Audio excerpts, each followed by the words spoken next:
Here comes a new challenger. What's up, YouTube? Challenger TCG is back, and it's that time of year again. We've got a brand new set coming out. We've got the set known as Unleashed dropping on us. We've got a lot of new mechanics. We've got the jungle monsters, a whole bunch of new legends. Collin and I are here to go over the legends and the sig spells. This will be part 1 of the series, and then we'll be going through the different domains in the next couple weeks. So keep a lookout for the next few parts.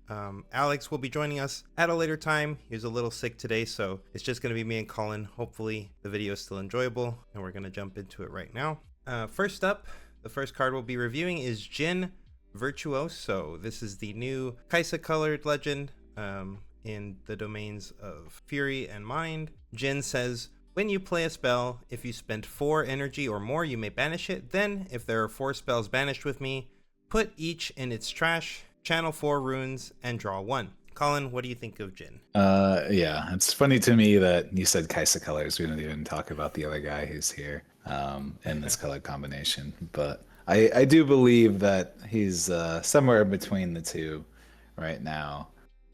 His ability reads very strong, but you have to kind of think that you're going to end up spending the power on all of these 4 cost or more spells just based on how they're currently designed. So the channel 4 runes just ends up being kind of like a Kha'zix ability if it's spread out across 4 turns. Obviously, there's a little bit more nuance to it, as you can spend 4 or more multiple times in order to accelerate it a little bit more. And then also in your pop-off turn, it can allow for some very interesting turns where you can get like even beyond 12 energy and stuff like that. So I think he's pretty cool. I don't think he's quite as insane as Kha'zix is, just from a consistency element, especially given that you have to specifically play cards that cost 4 or more. So I put him slightly above average, probably at about a 6 is where I was thinking with this guy. Yeah, I like Jhin as well. I think he's a pretty interesting legend. I do think that one of the biggest issues is that it requires you to play spells specifically, and so like that means that you starting on turn 2, you're then just playing, theoretically at least, just a spell, and you're not developing your board. So, you know, and then it's going to take you still at least 2 more turns to, you know, on the next turn if you play another 4 cost spell, and then the next turn finally, and this is assuming you've paid no power, the next turn you're on 8 finally, and you could play 2 more 4 cost spells, and then you could pull off the Jhin effect. But yeah, that means that for like 3 turns straight, you're only playing spells, which means you're not developing any board whatsoever. So unless those spells are removing things from the board to prevent your opponent from scoring on you, then it makes it a little tricky. And most of the cards that cost that actually remove things from the board, as Collin mentioned, cost power. So the odds are you're not actually going to be able to like pull this off on your turn 4. It's probably going to take you a little bit longer. I think if he gets some good support, and as the game progresses and we get more and more really good 4 cost spells, he could become better. But I do think, yeah, he's going to be a little niche this set. I think a 6 is fine for him as well. Next up, we have Jin's signature spell, the Curtain Call. It is a 4 energy spell with repeat. Now this repeat is a little bit different than some of the other repeats. Up until now, we've only seen repeats that basically matched the card's cost, but in this set, they did some repeats that are different kinds of costs. So in this spell, you can pay 1 energy, and then the second repeat is a power, and the third repeat is the third repeat is a power, and the fourth repeat is an energy and a power. And you may pay each additional cost to repeat the spell's effect, and then you can choose one of these 4 abilities that you haven't already chosen, which is draw 1, deal 2 to a unit at a battlefield, deal 3 to a unit at a base, or give a unit at a battlefield -4 this turn. Collin, what do you think of Curtain Call? Honestly, it reads very interesting. Just any sort of card like this that has so many options historically in previous card games is always pretty strong. That being said, they all have to be pretty strong abilities, and the way I typically read it is like if we end up playing it for its max repeat cost, right, then we're doing 6 to a battlefield, 3 to a base, and drawing 1 for 6 and 2 power. So Singularity's cost, where Singularity can kind of hit anywhere, which is obviously significantly stronger. But this one also does draw card. I'm sure it will still see play in the Jhin lists, and especially the versatility of it is quite nice, knowing that you can like pay 4 and a power if you need to in order to just give like -6 to something at the battlefield is quite nice, or deal 3, you can pay it for 1 more to 5 and a power for 6 at the battlefield, and 3 in base is actually pretty strong in terms of its value.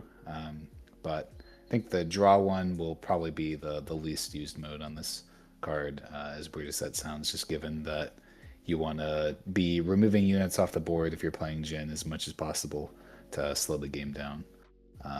So I still think it's an okay card. Obviously, its biggest weakness is that it can be defied. So for that reason, I think I'm gonna put it at the same thing that I put the Legend. It's just a solid 6. Yeah, I think this card being defied is definitely a big problem with it. You know, whereas Singularity, as you mentioned, which is probably a little bit better on average, more often than not, than this card, cannot be defied. So those are some big differences with the card. It is, like you said, it is modal, and I do think, like, yeah, paying this for like 4 and a power when you just need to like play a 4 energy thing sounds pretty powerful. I wanted to like this more. I really wish it was just a little bit stronger. I'm probably gonna it'll probably land as a 5 for me. I do think the card's okay, but like you said, I think it's mostly, obviously it's only gonna see play in the Jhin deck because it's his signature spell, but I'll be curious to see how many copies of this actually end up even being played. For sure. All right, next up we've got the Lucian colors, or Volibear colors, the Fury and Body Legend. This is going to be Rengar this time around. When you play a unit, you can give a unit +1 might this turn. So this is where I have to always come to the question: are we rating it just based on like this individual card's power level compared to the rest of the legends, or are we rating it in a way of how powerful we think Rengar will be as a deck? Is always what it comes down to for me. Because I think just like just a more general, like, yeah, how do we think that this just reads? Like, if you're just reading this and you haven't seen a lot of the other support, maybe just you've only seen maybe the legend, the 6 spell. What do you think of this guy? I think that this color combination historically has been somewhat poor. Lucian's not a bad deck by any means, but it's certainly an inconsistent one. And he also has a legend ability that reads pretty poorly, and giving all your weapons assault is pretty minor. So honestly, on the way the legend reads, I think it's a very weak ability. You have to essentially only use like accelerate units or ambush units as they are with set 3. So just based on the legend's like reading, I'll probably give it like a 4. Now that's not to say that I think that Rengar is a bad deck, but compared to some of the other legends that we've seen that exist, it just seems like a very vanilla legend that doesn't do too much. I do think that this deck will be very good. So in terms of like playability of this deck, is definitely closer to a 7 or an 8. But that's given the power of the other cards in this deck and archetype, not necessarily to the legend. And if we got different Rengar legends, then I think that we would potentially see that used over this almost no matter what.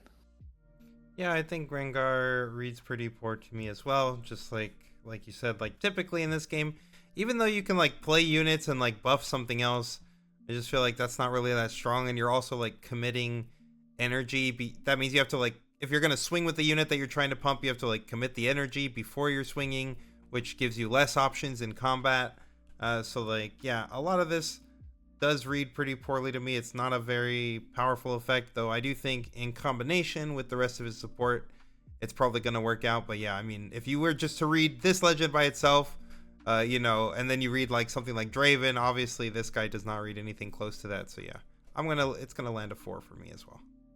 Now, speaking of Rengar support, we've got his signature spell, Thrill of the Hunt, here for 2 energy and a single power. This is a reaction speed spell that says banish a friendly unit, then its owner plays it to any battlefield, ignoring its cost. What do you think about this card? This is part of the reason why I said that like the Rengar deck is going to be a lot better than the legend reads. I think this is one of the craziest cards that they've ever printed in the game. Just based on the rules of how this game reads, going it back to set 2, Arcane Shift was one that we originally read at action speed as a blink that we thought would be pretty crazy, just with all of the tricks that exist for it. And this one being a reaction speed, I think this is one of the best cards ever printed, to be quite honest with you. Just all of the versatility that this gives, especially knowing that you can play it to any battlefield, which allows you to score on your opponent's turn, just kind of out of nowhere, is crazy. You can use it to dodge removal. You can use it to trigger enter this battlefield triggers, i.e. Bryn here, where if you can just do the Bryn here combo with this one card of locking your opponent out of playing cards for an entire turn.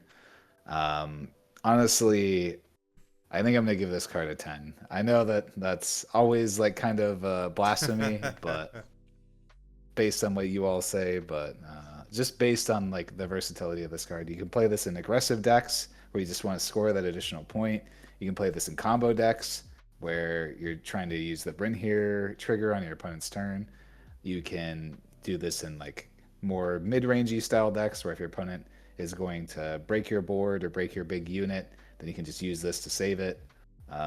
This card just kind of does literally everything and then some. Obviously, its biggest weakness is that, unlike in like Magic or other card games, pretty much every other card game that has interaction on your opponent's turn, there's always a timing window for you to be able to play these cards.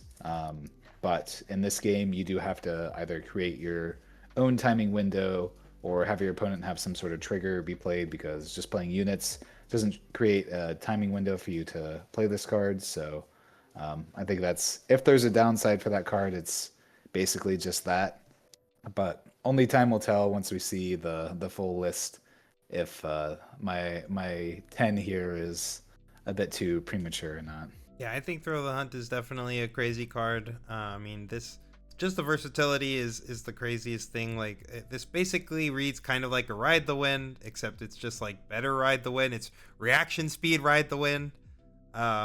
It can also just like, if they're killing your guy or they're trying to rebuke your guy, this is just a counter spell. Like, you could just be like, oh no, actually my guy's still at the battlefield, like, and your rebuke just gets negated. Like, this thing it just does so many different things. It can score on your opponent's turn. Triggering enter abilities, like Collin said, like if you want to do the Bryn here stuff, that's obviously really nasty. Or if you want to like play big boys like the new Elder Dragon and blink that guy and, kill 3 more units, that also seems really crazy. Like, just tons of versatility, so much things you could do with this card. Obviously, thank God it's just limited to Rengar, but I'd probably say it's pushing a 10. It's like a 9 or 10 for me, but I think I'll do the blasphemous thing and give it a 10. I do think this card's absurd.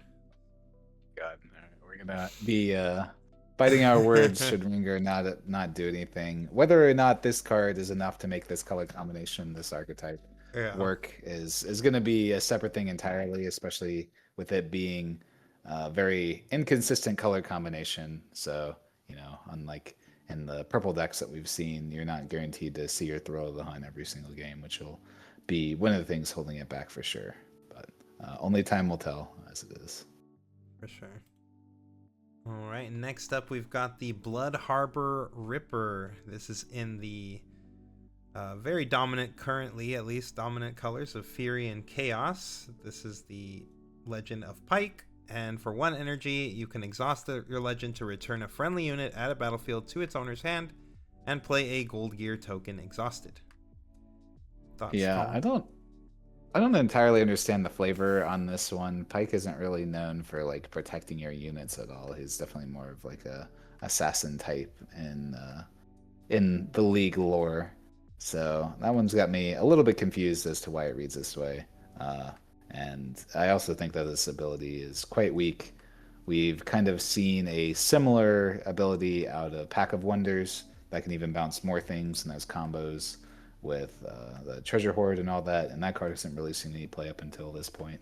So I don't know that putting it on our Legend ability and having it cost us an energy is going to do that much more for us, especially because it has to be at a battlefield. So the majority of the things that we're wanting to bounce are going to have to be able to go into a battlefield in the first place. They're going to have to win that combat, and then we're going to have to pay the 1 and tap it to return it. I personally don't see it, especially given the alternatives of leader choices that we have in this color combination between Annie and Draven, and but I do think that there are a couple of enters the battlefield triggers in the set that can support it. We've been talking internally about like a hand destruction style of deck with the 3 cost 2 might unit that says ETB, your opponent discards 1.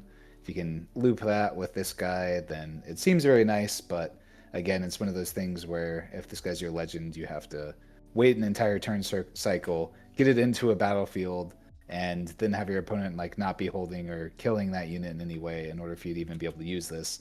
And beyond that, it's just kind of negative tempo. This game is very tempo oriented, where you're just trying to empty your hand as quickly as possible. So at least with the way that he reads, I got to give him like a 4, to be honest. I think it's a very weak ability. As unique as it is, I just don't think it really works with the way that Riftbound works as a game very well.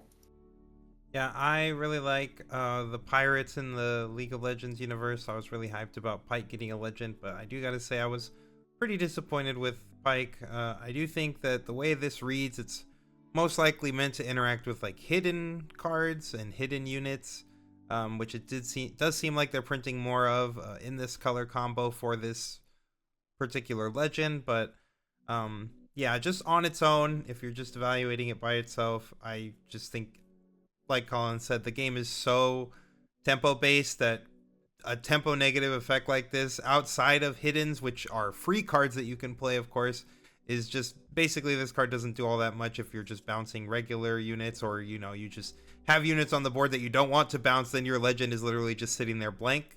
So yeah, I do think it's a little underpowered. I'll probably give it a 4 as well. Next up, we have Pyke's signature spell, Death from Below, for 4 energy and a power. This says kill a unit at a battlefield, then if it had 3 might or less, you can play this from your trash for a power. There's some color combinations where I think this card would be really strong. There's like dreams of if you could have a Thousand-Tailed Watcher enter the battlefield, come in until like your miracle opponent that's just holding with a bunch of different units, you could just pop off. But I don't think that our color combination here of Fury and Chaos is really good at giving minus might to a bunch of stuff. There's maybe a couple of cards, but not many at all. So I think the way that this card reads is pretty poor compared to a lot of the other interaction that we've seen.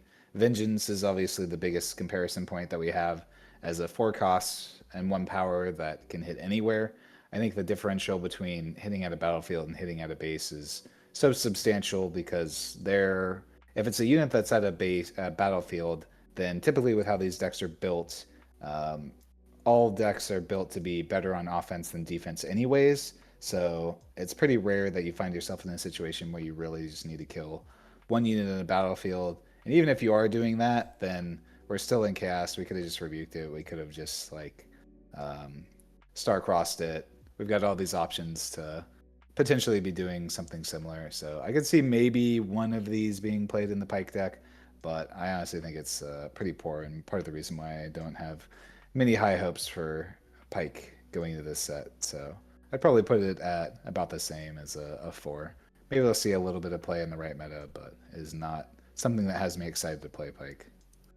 Yeah, same for me. I mean, it's hard to give a horrible rating to a card that just kills a unit. So I mean, like, it's got to get some points there just for killing a unit. But beyond that, like, I doubt you're repeating this very often. And even if you are, like, it's not action speed, it's not reaction speed. Like, you're doing this only on your turn.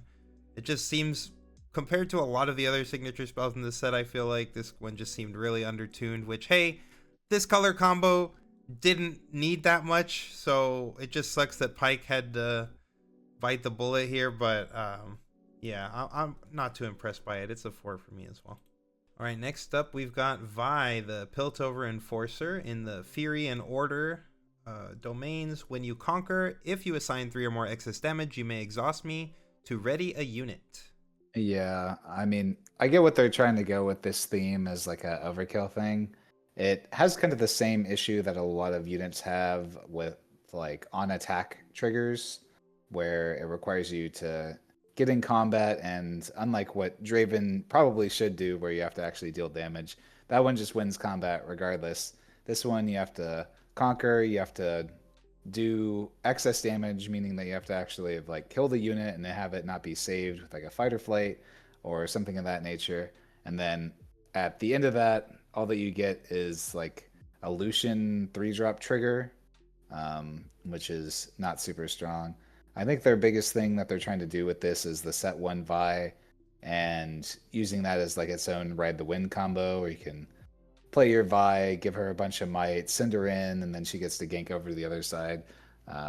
But I think that sort of strategy only really worked out of Annie because it's also a Chaos deck, and Chaos is well equipped to fill up the graveyard and make that Vi really big, whereas this color combination does not really have much in terms of filling our graveyard to make that Vi big over the course of the game. So I think it reads pretty poorly, unfortunately, for such an iconic character. We were expecting a lot out of Vi, but her legend ability, at the very least, reads very poorly.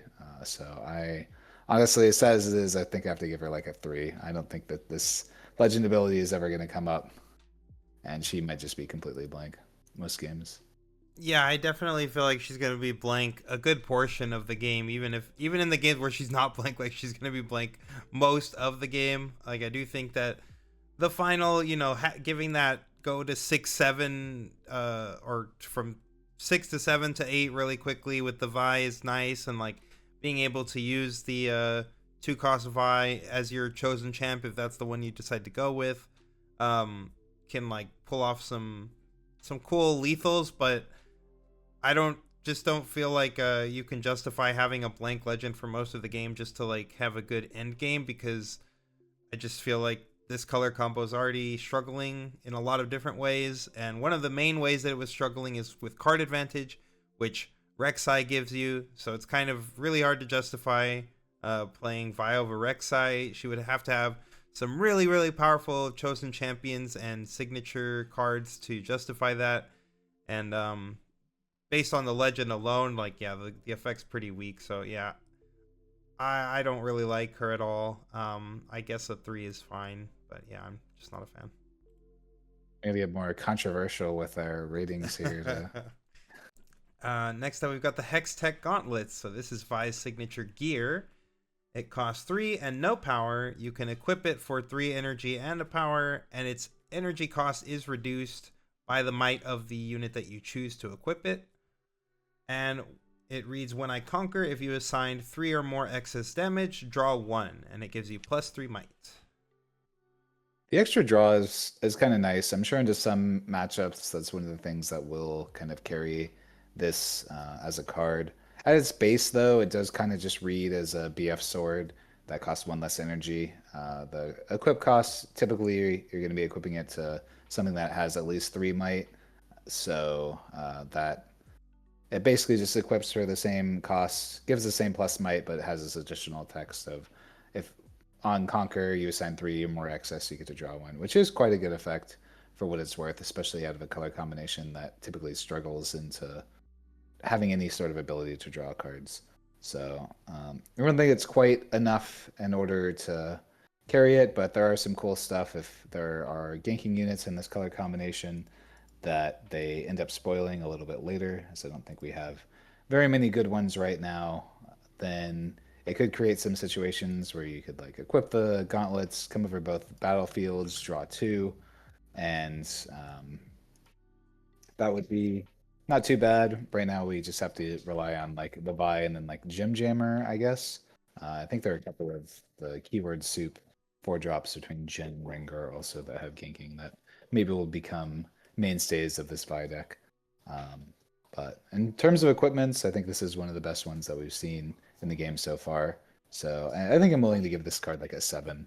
I don't think it's anything crazy. It'll probably be a 3 of in the Vi deck, but it's not like enough to carry this color combination and leader in my mind. Yeah, I do tend to agree that it's probably not enough to carry, but as we were saying, like, This does alleviate some of your issues. It gives you a way to get your unit to assign 3 or more damage by being a pump card, and it gives you the draw power that this color combo doesn't have access to. So I do think that this card, the games where you see this card when you're playing Vi are probably going to feel night and day compared to the games where you don't see it, kind of like an Aurelia deck when it sees the Stellacorn and stuff like that. Like, I do think that the games where you draw your gauntlets, this deck might actually function as like a pretty solid deck. I'm just wary that you're gonna see it that often. Maybe you'd need like this plus hook or something. Maybe Vi ends up becoming a hook deck, and like obviously other equipment synergize with hook to pull out bigger units. And that way, like if you draw either your hook or your gauntlets between those two gears, you have 6 cards in your deck providing you with value engines. Maybe that's enough. I'm not sure, but the gauntlets by themselves are a solid card. I'm a fan of this card, at least in Vi, not so much the rest of the deck so far. But yeah, I think it's like a 6 for me. But I do value the draw ability quite a bit. All right, next up we've got Lillia, Bashful Bloom. This is in the Calm and Mind domains. For 4 energy and an exhaust, you can play a readied 3 Might Sprite token unit with temporary, and this ability costs 1 energy less to use for each friendly unit with temporary. Yeah, this is one that I was originally pretty excited for upon spoiling, as I thought it was a pretty cool ability.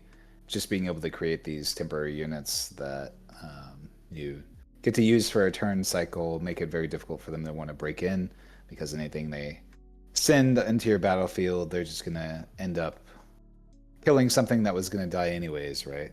So I think that part's pretty nice. We haven't seen a ton of support out of the temporary things from this set, which was a little bit unfortunate, given I thought there would be a lot more ways to make sprite tokens, but we haven't seen that so far yet at this point. We still got a couple more days of spoilers, so maybe there'll be a little bit more to fill it out.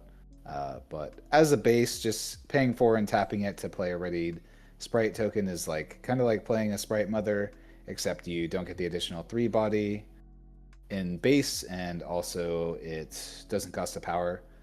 So I don't think you need to discount this a ton in order to make it worth it. Even at 2 or 3 energy, it's realistically not too shabby. So I think it's a fine card. I don't think it reads anything crazy, but I would probably give it like a, debating between a 5 and a 6. I think I'll give her a 6 because I think she has had a decent amount of hype. It's an okay ability. It's nothing game warping, but it is like kind of one of the few legends that we've seen that actually just does a thing on its own, which I think is quite powerful. Now you will always have access to this if you really need it. Yeah, I like always having access to a accelerated unit that basically can score us a point. I think that's a powerful ability that should not be discounted. Like, I think like even the play pattern of, say you just like play a 2-drop, your opponent plays whatever they play on turn 1, you send your guy to one battlefield, they go to the other side. On your next turn, you can just you can use the Bashful Bloom and like conquer the other side, or on your turn you can like wall up the other side with the token so that it makes it hard for them to enter in. And even though you're not developing like your board, you're still like gaining point tempo by scoring a point, as well as walling your opponent off from scoring on the other side or either side. I think that just seems like at a baseline pretty good. If you get to discount this, it seems even better. But yeah, I think it's like a 5 for me. I think it's like a solid ability. I'm happy to have something like this. I think it's really funny with cards like, obviously this is a very late game play, but doing something like unchecked power to wipe out both battlefields, and then if you have 4 more energy on top of that to send in something to score like the last point, it seems pretty cool. Next up, we've got Lillia's signature spell, the Lilting Lullaby. For 2 energy and 2 power, this is a reaction speed spell that says counter a spell, and its controllers can't play spells this turn. Yeah, we've seen something similar out of Fiora, right, in the previous set that never really ended up doing anything crazy. It was okay, but definitely not as strong as we originally thought. Comparing it to Windwall, which is a card that this deck can already play, obviously this is much better, and I do think you'll be playing 2 to 3 copies of this in every Lillia deck, but it's not something that's so powerful that I'm like really excited to play Lillia just for this signature spell. For me, I think it's just like a solid. I'll probably put it as like a 6. I think there's just too many additional ways to get around this in terms of combat that knowing that it exists, I know that playing into Lillia, I won't struggle too much about the additional effects. And then beyond that, it's just like a universal counter spell, which again is quite good and will be worth playing. But I prefer some of the signatures that we've seen that like kind of really define the leader as something a little bit more than just having like a very reactionary based thing, right? I want to be more proactive with my signatures. Yeah, 6 is exactly where I would want to put the card too for me. I think like it's really powerful. This is the effect text I wish Bryn here had, the second part of not being able to play spells rather than all cards. But I mean, that's still a really powerful effect, like especially into certain matchups. Like this can be, you know, just game breaking if your opponent can't do anything. Like if they are leaving 6 or 8 runes up and they're just sitting there with a handful of interaction, and you just react to the first thing they play and stop it, plus shut them out of all the rest of their plays for the rest of the turn. I mean, that's like a really, really powerful ability. When it does happen into decks like Aurelia, that's probably going to be like insane. But there's going to be so many other decks where this is just like literally just a counter spell that costs 2 and 2 power, and that's still like okay because it is universal. But yeah, it's just like just a solid counter spell. All right, next up we've got Wuju Master. We've got Master Yi Part 2. We had the Proving Grounds Yi, now we got Yi again. For some reason we're getting another legend of Yi. I'm not necessarily complaining because I like Master Yi, but yeah, it's just kind of interesting that 3 sets in we've got kind of our second legend of one of the champions when we have so many other league champions that have not been put out yet. But Master Yi is in the Calm and Body just as before, and this Master Yi has 2 level abilities. This is one of the new mechanics in the set, XP. So there are different ways to gain experience points, and while you gain experience points, for every experience point you have, that is your level. So if you're at 6 experience, you're a level 6. Now if you spend the experience, then you do go down in levels. This ability says at level 6 your units have +1 might, and at level 11 your units enter ready. Yeah, I originally when I read this, I thought it might be decent just depending upon how easy it is to generate EXP.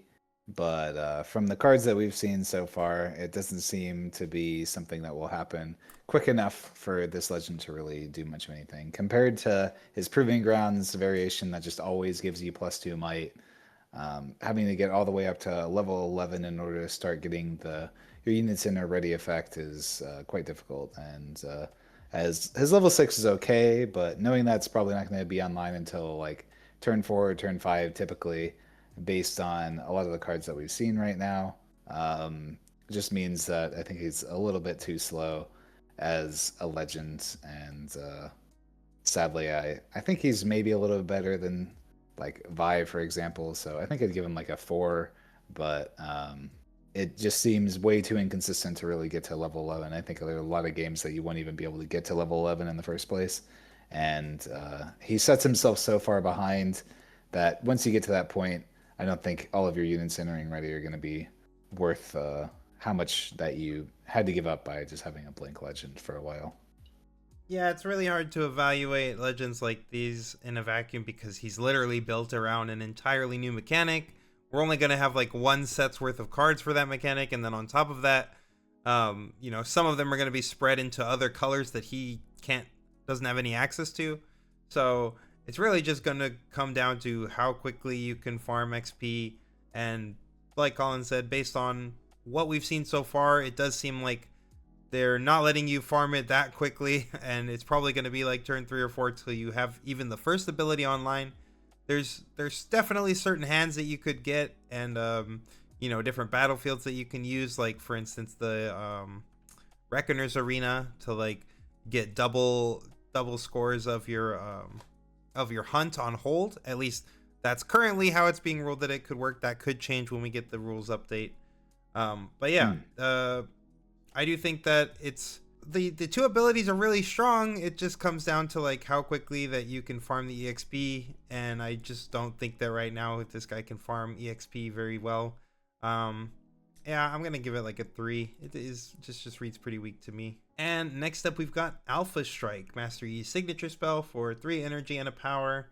This is an action speed spell that says choose a friendly unit. It deals damage equal to its might, split among enemy units at battlefields. Then, for each unit that this kills, you do this, gain 1 XP. Yeah, this is one of the cards they've had with the new formatting or templating that they've had to do with the do this colon on effects like this. That is interesting to see actually coming to print. That being said, this card it's decent. I originally read it and thought it was much stronger than it was, but it has the weird requirement right now where it has to target everything amongst all battlefields. So you have to do, and you cannot declare 0 as a valid target. You have to deal at least 1 to every unit of the battlefield as far as I understand how the card works.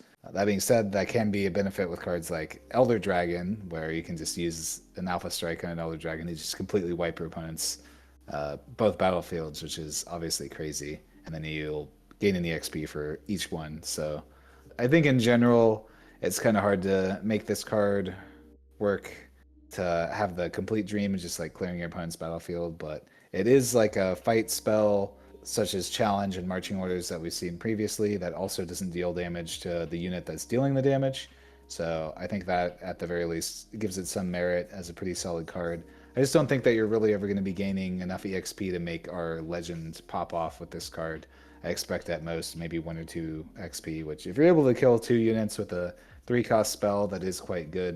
It just depends upon how valuable those units were, and because they had to be at a battlefield, then in theory they're units that we're already going to kill in combat anyways, right? So I think it's probably about a 7 is where I'm at with this card. I think there are some cool combos with it.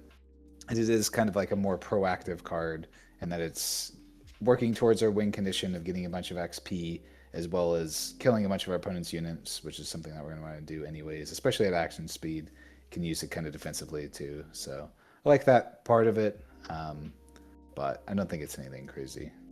Yeah, I like the action speed as well. I think, ironically, this is probably going to see more play in old Master Yi Improving Grounds, and you're just going to gain XP and not care because you can't do anything with it. But like, it's just such a powerful spell to have access to, even if you might not end up playing max copies.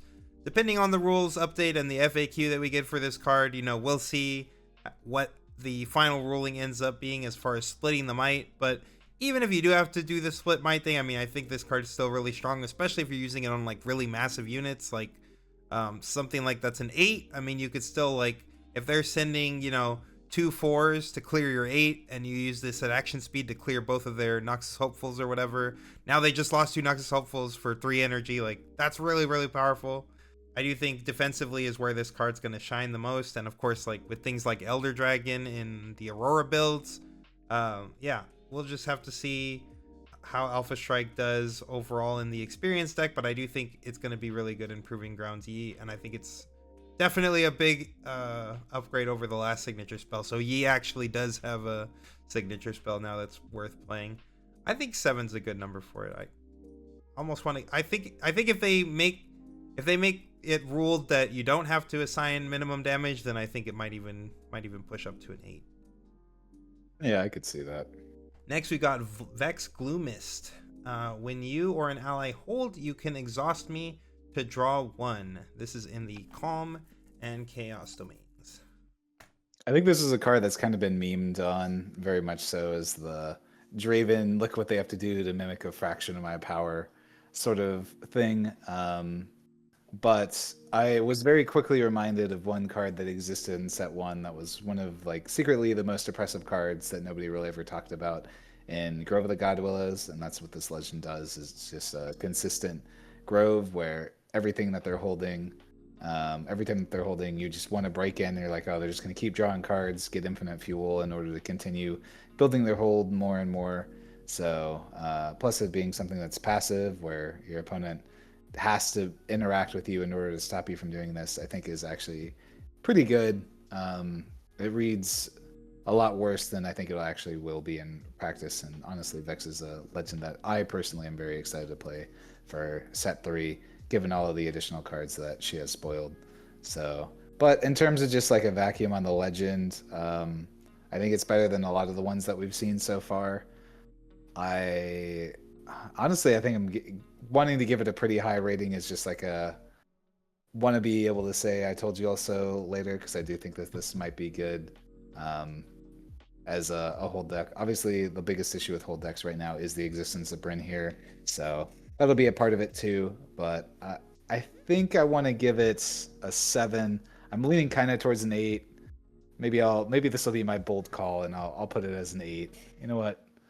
We'll go for that one. I know that nobody else is gonna. Yeah, we'll lock it in as an 8. This is my sleeper pick for just a legend that doesn't read super strong compared to the Dravens that we've seen drawing like 3 to 4 cards in a turn, but just having like this consistent thing that's just always there to provide you with card advantage, and a very, very strong color combination, I think is quite good.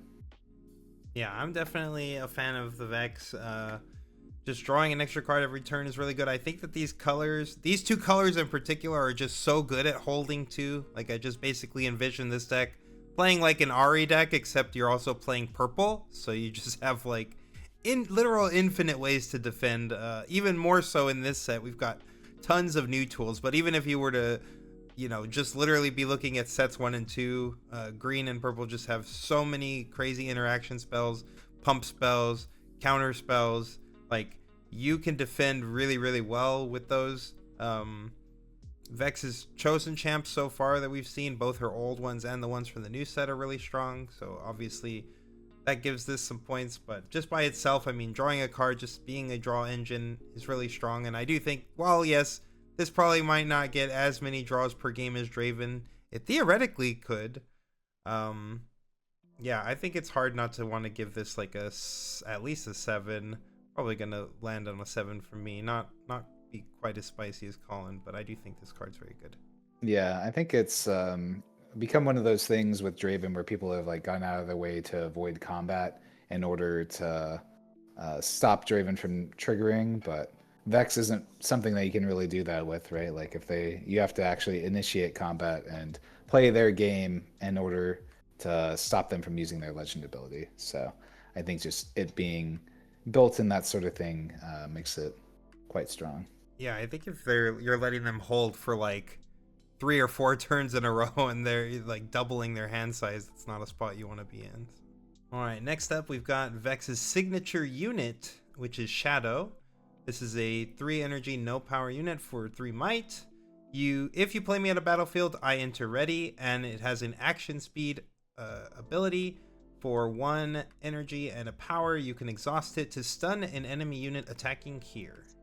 Yeah, I think this card's okay. Definitely not the strongest card, but just because it's a unit that requires it to stick around and not die outside of combat to some sort of removal spell, that always can stop it. But just being able to have like a point and click stun every single turn is really strong. So I definitely like it in the Vex deck, and the fact that it just comes in ready if you play it at the battlefield so that you can immediately use it is really strong too. I think it's pretty good. I don't think it's like groundbreaking or anything like that. They're just going to be better things in general. But again, going back to like the Bryn here problem, that's the biggest issue I run into with these hold decks, is that like, oh, if they just play Bryn here and then crack it, none of your spells work. But this is just like a permanent stun that they're always going to have to play around. If they're tapping 6 to play their Bryn here, it's going to leave them with not too much else that they can do, given that we'll just have the Shadow to like stun whatever their biggest unit is that comes in. So I like the card. I think I'll probably put it at like probably about a 6. I don't think it's anything crazy, but it'll be a mainstay of the deck for sure. Yeah, I mean, 3-for-3s have seen play in many decks so far, and we've played 3-for-3s that definitely do not have this many lines of text on them. So I would say that this is just a solid unit. It's definitely not going to make you like, this is not the card that's pushing you to want to play the deck, but you're just happy to have like a slightly overtuned 3-drop in your deck that you have access to that has some really good abilities that synergize with what you're trying to do, which is hold. So yeah, I think that this card's solid. It's like it's between a 5 or a 6 for me. I'll probably rate it around a 5, but I do think it's really strong. Next up, we've got Green Father. This is Ivern in the Calm and Order domains. When you conquer or hold, you may exhaust me to replace that battlefield with a brush battlefield token. And the brush battlefield token reads, bird, cat, dog, poro, and Ivern units have +1 might in brush. It can be swapped back when scored. Yeah, this is our first take at a tribal synergy deck, which I know is always a popular one in previous card games, as people love just playing with their tribal animals, and he gets to do that here. There are some situations where I think that this ability can be really strong. Having like the Aspirant's Climb game where you can actually win 1 point ahead of your opponents is kind of cool, where you only turn into the brush whenever you want to win on that turn, whereas your opponent will always have to deal with the Aspirant's Climb. I think it's pretty neat, but there aren't a ton of like battlefields that work in that way in the game that we're just trying to blank and play with our own, in my opinion anyways. It will work very well with on conquer battlefields though, as far as I understand how this card works. You'll get the conquer effect when you come in with your Ivern and conquer that one, and then when they conquer over your brush, they'll only get the brush conquer effect because it's blanked. So that part's kind of cool. But beyond that, the additional might can potentially come up. I don't know if these, I guess this is Leona's colors, which is kind of a hold deck, so maybe it will end up coming up. But obviously the brush will only really do anything on defense, since if they ever conquer over our brush, right, then they'll just turn it back into the normal battlefield. So it only really works defensively in most situations. So I think that this deck will be really cool, but I don't know if the legend will be super carrying it. Some of the cool synergies makes me put it at like a 5, but the ability itself I don't think is super strong. Just a little bit better than some of the close to blank leaders that we've seen from previous ones. Yeah, I'm actually a little bit higher on the leader. I do think like being able to just control the battlefields and turn them into abilities that you want is like a really powerful ability that we haven't had access to yet. Funny how you mentioned that I forgot Rumble, and then you called this like the first tribal deck for RIP yeah. Rumble. But anyway, yeah, I do think like Collin mentioned, like utilizing the way that this guy can utilize battlefields is really cool. Like another one that comes to mind for me is like the Vile Mauslayer. So imagine like you go to the Vile Mauslayer, you turn it into the brush. You can retreat from it, and now if your opponent goes in and turns it back into the Vile Mauslayer, they're stuck there. So like I think that there's just some really interesting ways that you can use his battlefield switching. I think it's a really cool effect. I think the main issue with it for me is just that it gives the battlefield that it gives you is, you know, linked to all this tribal stuff, and it's very dependent on how good those cards are as to how good this is going to be overall. Now, we do know that there's some really good poros in these colors already, without even looking at any of the new support. So I mean, that's solid. Like being able to, you know, have your stalwart poro defending at 4 after it conquers, it's pretty strong. But yeah, I think I'm probably more towards like a 6 for Ivern. I almost even want to put it a little higher, because I do think it just is a really powerful effect that can also just really screw over your opponents if they're very invested in their battlefield. Some decks, you know, like they are getting all their draw from like Draven or Vex, for instance, but like decks like Collin's set deck in set 1 was trying to get all of its draw value out of its battlefields. And so if you're able to like run into decks like that and just shut off their draw battlefields, you can really punish them. Next up, we've got Daisy, Ivern's signature unit. Daisy costs 9 energy and 2 power for 8 might. It says, I enter ready. You can reduce my cost by 1 for each of the following tags amongst your units: bird, cat, dog, and poro. And when I attack while your units have all 4 tags, stun an enemy unit here. It's a little bit of a shame that this card doesn't have any defensive properties, but it is very flavorful based on what Daisy does in the game. So if we can max it out, which with all the Ivern synergies we're going to wind up doing anyways, will be a 5 cost and 2 power for an 8 might that enters ready and gets to send something on attack, which is pretty good. 8 might is also nothing to scoff at when coming back in. And I believe it has the Ivern text there, so it'll even be a 9 off of our bush, which is pretty tough to break. I like the card. I don't know if it's going to be enough to like completely make or break this deck, but just because it is like a unit that costs us 2 power, so I'd put it at like probably gonna be a little bit lower on this card. I'll put it at like a 5. I'm not a big believer in the tribal synergy stuff, but I'll be happy to be proven wrong by the second tribal deck, forgetting about Rumble, of course. Yeah, I think Daisy was a bit of a letdown for me. I was kind of eyeing the Ivern deck as the one I'm trying to like look at writing a guide for. So I was really looking forward to Ivern's signature spell. And we were right in calling that it was going to be Daisy, which is really cool, of course. But yeah, I think that like pulling this in on like, if you could play this on turn 3, which is like reasonable, given some of the cards we've seen, like it's a pretty powerful card, like putting 8 might on the board, or like Collin said, 9 defending with the brush, is really strong, especially that early in the game. Of course, you know, Rebuke is a card that exists. We've talked about this a bazillion times. So, I mean, like, this card doesn't protect itself from anything like that. I do think, like, odds are in the early game, your opponent is, like you, tapping out pretty often. So, the odds of this being able to just run over a guy and then start defending for 9 is pretty high. But there's going to be a lot of ways to deal with it. But even if they are bouncing it to your hand, I mean, the good thing about Daisy is that it's always entering ready. So it's ready to get right back in the fight right away. So like, unlike other cards that get wrecked by a lot of these bounce spells, you know, Daisy's always coming in and causing trouble. So I do think this unit's like, all right.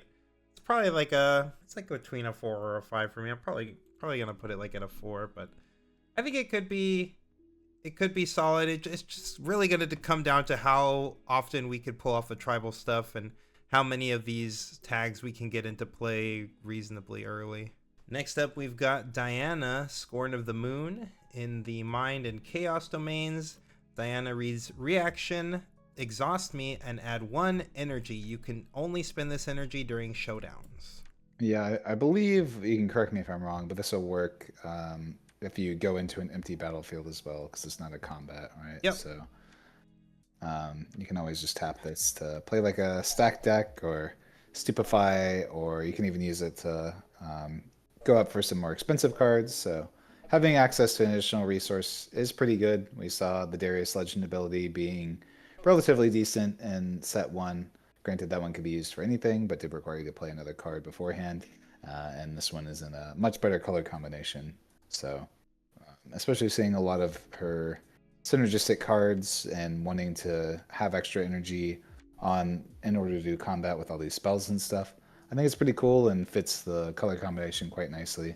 So, I don't think it's anything super crazy in terms of just ability on the card in a vacuum sort of thing. So, I'm probably gonna be a little bit lower on this card and put it as like probably like a 6. I don't know that the extra resource is going to really put this over the top, but I do think that the strategy itself is solid, and I think Diana will be a mainstay of the format, just not based on her legend ability doing anything super crazy. Yeah, I think, like you said, it's mostly based on her domains, which are both really good, and they both work really well together. I think it's pretty hard when comparing her to Ezreal to you know, justify playing Diana. Obviously, we'll look at her signature spell and some of her other support, and there are definitely cards in the set that make you want to probably play this legend, but in my mind, Ezreal just reads a lot better than this. I do think that this color combo does have so many really good 1 energy spells, like Collin mentioned, stack deck. We've got Stupefy, we've got Retreat. There's a lot of value that you can get out of your Diana. And I do think having access to that extra spell energy, or even like, you can also look at this as like, you can play you know, a 3 energy spell only holding 2 up, things like that. I do think that Diana will give you some edge in certain matchups, but it's just so hard to see myself playing this over Ezreal if I'm getting in this color combo. I think Diana's probably like a 5 for me. I do think the effect's decent. Next up, we've got Moonfall, Diana's signature spell. At 3 energy and a power, this reads at action. Choose a battlefield where you have units. You may move up to 1 enemy unit to that battlefield, then give enemy units there -2 this turn. Yeah, compared to the Legend, I do think that the Sig spell is actually quite good, and if there's a reason to play Diana, it'll be for this Sig spell. Originally, didn't think it was that crazy, but the more I think about it, the more it can just be a way to completely mess up your opponent's turn if they're trying to break your board and create these very interesting situations for you.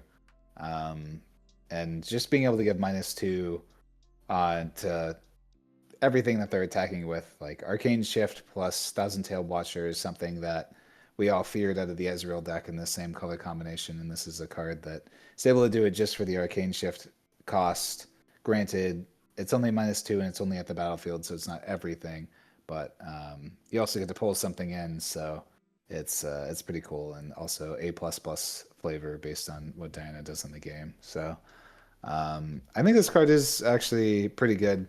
Debating between like a 7 and 8, just because, you know, just having a charm effect charm is like a very broken card. Being able to do a ton of extra stuff, having it at action speed, doing all these extra things, giving an Ignite, especially in this color combination where you can see it very, very often. I'll go with an 8. This is probably like my too bold call here, but I really like this card. Maybe it's just because I love the flavor of it. No, I actually think 8's pretty good. I was somewhere in 7 or 8 myself. I think the -2 to the whole battlefield just is really powerful. Like, we all know how much Watcher breaks boards on the regular, and like this is a very, very discounted ability that, while it might not be shrinking quite as much as Watcher, like -2 is still a lot. There's also no to a minimum like we had in set 1, so I mean this is making all their 2 might units just zeros, and you're pulling something in and shrinking it as well, so basically making it invalid and killing an extra thing. I think just all around this spell reads really, really strong. Charm is really strong, mini Watcher is really strong, action speed charm too, like me being able to charm your guy into my battlefield like while you're trying to conquer the other side or something, can be really annoying too. I mean, there's a lot of versatility with this card. I'm a fan. I'm probably gonna give it a 7, but I would not fault anyone for giving it higher, for sure. Yeah, I think it just creates like these situations that is very difficult, especially out of purple, which is so good at having spot removal in combat between like Fight or Flight and Rebuke and Starcross and all these things, where like if you go in with just one big unit, then I can use my Rebuke, Fight or Flight, Starcross, etc. And then if your counterplay is to send a bunch of units in order to break my board, then it's like, oh, I just Moonfall, completely wipe your board, probably pull in another guy too. It just creates situations that are really, really difficult to deal with. Yep, agreed.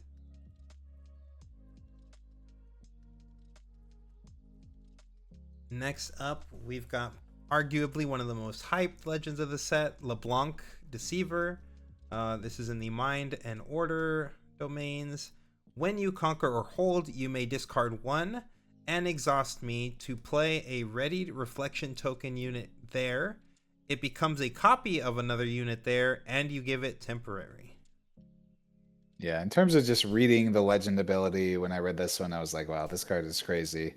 And I still kind of think that's the case. Its biggest downside is its domain being Victor and Renata. Victor's had some decent success as a much more aggressive deck, and Renata's had no success, given the color combination not really supporting her strategy too much, I believe. So, but just in a vacuum, on the legend ability, I think it's the strongest legend ability that we have in the set, for obvious reasons. Just being able to make an additional unit that can trigger our Death Knell effects. It doesn't trigger enters the battlefield, it triggers, thankfully, otherwise this card would be an easy 10.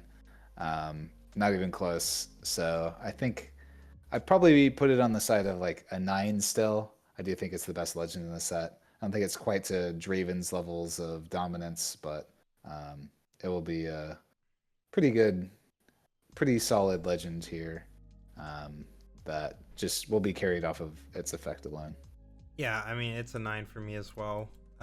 Almost want to give it a 10. I mean, this card, like Collin said, this is the one that I read right away and was like, oh, this thing's busted. There's going to be a lot of ways to break this card. It's only going to get more powerful as we get more and more death knells, which this color combo has access already to some pretty good death knells. And the rest of her support just makes this card even crazier, which is really good. I mean, she's got the full suite of, you know, good everything basically, and coming out for her support this set. So I think already reading her, I thought she was going to be insane, and then her support is definitely carrying her even farther. So I would not be surprised to finally see this domain have its day because of this legend. And speaking of some LeBlanc support, we've got her signature spell, Mirror Image. For 3 energy and 2 power, you can choose a unit, play a ready reflection unit token to your base. It becomes a copy of that unit, and you give it temporary. I'm probably going to be the most controversial on this card. I don't think this card is that crazy, to be honest, just based on historically how cards like this have performed in previous games. The fact that it does come in ready means that, like, at worst case, we can use it in theory to trade for our opponent's unit. But I think it's like very situational, and if we're using it on our own guys, then that's something that we could just be doing with our legend ability anyways. But you know, it does create situations where, like, you can play a unit, play this, send it in, discard, make the clone already, and now you have 2 temporary big units holding, which is not too bad. And then if we're targeting our opponent's unit, then they basically have to be playing into it by giving us something like a Ferris Forerunner or something like that. That obviously is like the absolute dream. If we can copy their Ferris Forerunner, send it into a battlefield, use our legend ability, and make a clone of it as well, makes the card have some super high rolls, but it needs other things to go right in order for it to work. So I'm going to rate this one a lot lower than I think most people will, is like my other spicy take. I'll probably put it at like a 6 is what my gut's telling me. I don't know if it's going to be right or not, and it probably will see play in the LeBlanc deck, but I think it's requires a little bit too many other things going on to go correctly for you. Yeah, I think that I mostly agree with your take. I do think that the card has some spots that are like really high roll, but I do think, like, if it wasn't for other cards that we're not going to be looking at today that like actually help support the temporary strategy and remove temporary from your units, I think that this card would be a lot worse. I do think that with those other cards in mind, I do think the card gets a little bit better, but by itself, I do think like the card doesn't read all that crazy, especially for costing 2 power, which, like, this color combo doesn't really have a lot of ways to like mitigate those issues. I mean, you can like use the Death Knell gold generator and maybe use some of the gold to offset the cost, but even then, like, what you're getting out of the 2 power just doesn't really feel all that powerful. I think the best case scenario on average is what Collin said, is just like, okay, well, if they're on another side, on another battlefield, and they have like a decently statted unit there, that I could just basically use this to make a copy of it, run that copy into that side, and trade off the 2 units, and like that's still okay. It's like a removal spell, but like 2 power, there's a lot of 2 power things you could be doing, especially in this color combo, that say destroy a card. Like, there's infinite things in this color combo that just do that same ability. So like, not sure how good it's gonna be. I think like a 6 or 7 is fine. I'll go a little higher than you. I do think the card might be a little bit better, but I do think it's not as crazy as a lot of people seem to be hyping it up to be. All right, next up we've got the Void Reaver Kha'zix in Body and Chaos. Another XP legend. When you win a combat, this gains you an XP. You can spend an XP to buff a unit, and you can spend 2 XP to move an exhausted friendly unit from the battlefield to its base. Both of these require an exhaust of your legend as well. Yeah, I know talking to a couple of our teammates are a little bit disappointed by this legend ability, and I kind of agree. There's some parts of it is really good. Being able to move an exhausted unit back to base is really strong. We saw one of the best 3-drops in the game being the Lucian Relentless, and just because it can score you points and then stay safe, I think that ability is really strong. But having to spend 2 XP is quite the cost, especially seeing as the only way that we generate it initially is if we win a combat ourselves. It's not even on like a score or something like that, so same timing restrictions as Draven in order for us to gain 1 EXP instead of drawing a card, which is significantly worse. Being able to buff a unit can be nice, though, to help us win some combats, so it does have a bunch of text on it. Whether or not that text will end up being relevant or not is who's to say. So I think it reads a little bit better than a lot of the legends that we've given previously. So I'll give it like a 5. I think it's like fine, but you know, not something I'm like super excited. Should I be the world's biggest Kha'Zix fan to see? Yeah, I'm about where you are with it. I think like it's definitely better than Yi because this is actually an XP gainer itself, which is very nice. Like you don't have to rely solely on playing a bunch of the XP matters cards in order to actually utilize this ability, because he gains a little bit of it himself. The buff a unit ability is, you know, gonna be solid. Like it automatically, my mind goes to like Monastery of Harana as one of this legend's battlefields, which has been pretty good for the decks that have a decent time giving out buffs. So I think that that's going to be like strong. The second ability is also really strong, like the Lucian effect, the Yasuo kind of play pattern of sending a thing in and coming back with certain new cards in the set, like the new Rengar. Like if you just like munch down on a thing, gain an XP, and then you had one more, you move it back to base. That seems really strong. I think it might have some good play patterns. I do think it's still going to be kept a little bit by how good or bad the XP support is, because he doesn't gain you quite enough XP by himself to really use like his second ability all that often, which I think is the more significant ability most of the time. But I think 5 is fine for him. I think he's all right. Next up, we've got Void Assault for 2 energy and a power. This is Kha'Zix's signature spell. It says move a friendly unit, then move an enemy unit. If they both move to a battlefield you don't control, you're the attacker. Yeah, that text is pretty strong. Being the attacker is definitely a benefit in this game, just based on all of the keywords like assault that are a lot more common. I don't really know how to feel about this card. Comparing it to like Ride the Wind, the fact that it comes with a charm is really, really good. And it also lets us guaranteed win a combat, or initiate a combat rather. So if there's things other than just our legend ability to give us that additional effect, it can be good. But beyond that, the fact that it's not action speed means that we're only scoring on our turn with this card. But again, it's also worst case. Oh, you do have to move a friendly unit, which can be a little bit annoying. So you might have to move to like an additional battlefield to get the charm effect. But you know, if you get to a point where you like send your unit into one battlefield, you conquer there, you buff it, then you play this to go to the other battlefield. You get to charm something in for free, get the additional XP. I think it could be pretty solid. I think it'll be really difficult to use a ton, but like, you know, if this was just charm for 1 less energy, then this card would be like a 8 or a 9, just given how powerful charm is. So giving this color combination that effect, while also having the additional possibility of moving something, I think is pretty good. I'm gonna give it like a 7.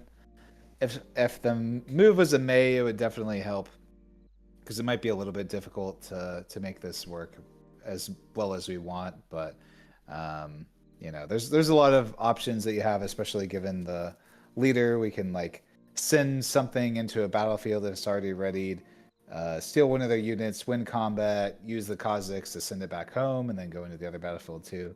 There's a lot of utility just from movement, and movement in this game is very, very strong in general. So Yeah, I'm definitely a little disappointed in it myself. I do think like you said, like Charm is a very strong ability, but having to move a friendly unit does make it a little bit awkward. I think if this was action speed, this card would be crazy, like actually crazy. oh, for sure. Like, but yeah, I think like making it sorcery, it's just kind of like okay, like it seems okay. I think some of the cool things to do is just like Colin mentioned, like yeah, I'll move my ready guy in, I'll move your thing in, I'll eat it, I'll gain some XP, score a battlefield, and then I can like move my guy back because it's readied, or move it back with Kha'zix, and then it's still readied, and then so I can attack the other side. Like there is some flexibility with the move options. I just think it's, I don't know, I just think it's a little too restrictive because how it requires you to use it, and all that it has to be all done on your turn. It's definitely not a card that's like pushing me to play Kha'zix, especially when I'm seeing cards like Rengars for the same cost. I just think that card's absurd. So I think it's probably like a 6 for me. I think the card's okay. Next up, we've got Keeper of the Hammer, Poppy. In the set colors, the Collin Classic of Body and Order. When you hold, gain 1 XP, and you can spend 3 XP and exhaust to draw a card. This card is like insulting to me, to be honest, given some of the other options that we have in this color combination. Being known as the set guy and then seeing this as like an alternative, like what are we doing here? You finally got draw power. Yeah, I think you're going to maybe use this once or twice over the entire course of the game, and you have to play additional cards in order to make this work. Like, I don't know what they were thinking with this legend. I think it's just absolutely abysmal. Like, even when we play some of her, like, legends, which we'll get into future, like one of them gives you 3 XP, but all that does is just like draw you a card, and it has like a pretty difficult trigger effect and is also very poorly statted. So we're doing all this to be able to tap our legend to draw a card when Draven exists. I think this is the worst legend in the set, and I'm gonna give her a solid 2 because she would 2. maybe be a 3, but she pisses me off because they could have done so much more with her. All right, well, I don't know if I'm gonna be that harsh on her, but I do think that she's one of the weaker ones for sure. 3 XP is a lot, especially like with how much. I mean, we could be shown a few more previews, I guess, that really push XP to the top, and we're gonna like farm XP like it's no tomorrow, but I really doubt that that's going to be the case. A lot of the cards in this set are more than likely gaining you like 2 XP. Even like most of your hunt abilities are gaining you like 1 or 2 XP. It seems like farming 3 is going to be a pretty significant task. And when we already saw a card like Vex earlier that just needs to hold, this thing needs to hold to get 1/3 of the XP it takes to draw a single card. Vex gets to draw a card just for holding.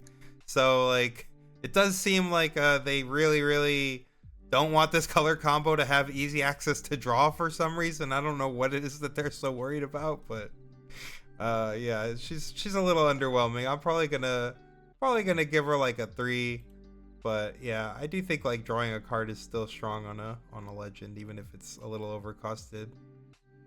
A little overcosted. Okay. Yeah. Right. All right, next up we've got Keeper's Verdict. Poppy's signature spell for 2 energy and 2 power. Action speed, choose an enemy unit at a battlefield. Its owner places it on the top or bottom of their main deck. Do we know who gets to choose top or bottom? That's the only thing I don't entirely know with this card. I would guess the owner. Okay. I think that's typically how these cards work. In Magic, that's how they work, right? Yeah, so, that part makes it like a slightly better Rebuke, which, Rebuke's a good card, so can't be mad about having access to a Rebuke and Rebuke colors. It's just like a Rebuke where they don't get access to playing the card again immediately. So nothing bad about that. I mean, given how powerful Rebuke has been The only thing is it's in a different color combination, but I don't know if that really matters. So, yeah, I think I'd probably give it like an 8. Putting it that way, you know, it's hard to argue with Rebuke, right? Like, Yeah. it's just a Rebuke. Yeah, the card's absurd. I mean, it gets around like KO protections and stuff. It, you know, Ferris Forerunner, if you really are having the trouble dealing with that guy, this gets rid of that guy. And it denies your opponent a draw as well if they decide to put it at the top. Like, you're basically just putting it back in their hand and denying them a draw. If they're putting it at the bottom, then you basically just removed it from the game because it's never coming back again, and they're still down a card. So I think the spell's really strong. I think 8's a good number for it for sure. So probably the only good thing that Poppy's doing. All right, and that concludes our Legends and 6 spells portion of the video. If you guys disagree with any of our opinions, let us know down in the comments below. We'll be back with part 2 very soon, probably coming next week. And we have some new announcements about our Metafy and some new coaching tiers that we're going to be offering with a lot more coaching, a lot more hands-on services, a lot more resources that we're going to be building exclusively for that tier. So keep an eye out on our socials for an announcement of that coming really soon. We will see you guys next week. If you want to see more videos like this, then please subscribe to the YouTube to see more. Catch you guys later.